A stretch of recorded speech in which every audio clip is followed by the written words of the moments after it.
ఈ ప్రజల యొక్క సంక్షేమాన్ని,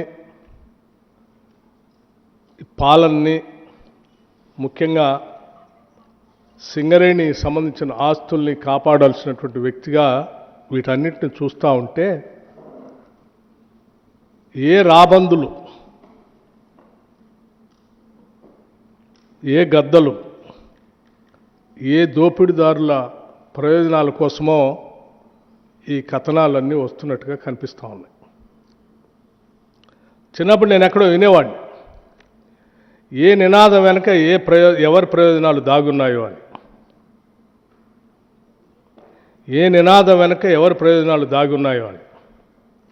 ఈ తొలి పలుకుల రాతల వెనక ఎవరి ప్రయోజనాలు దాగున్నాయో నాకు తెలియదు, కానీ ఇటువంటి రాతలతో తెలంగాణ సంబంధించినటువంటి అతిపెద్ద ప్రభుత్వ రంగ సంస్థ పైన నిందలు మోపే క్రమంలో ఈ రాష్ట్రానికి, సింగరేణికి నష్టం చేస్తున్నారన్న సంగతి మర్చిపోతూ ఉన్నారు.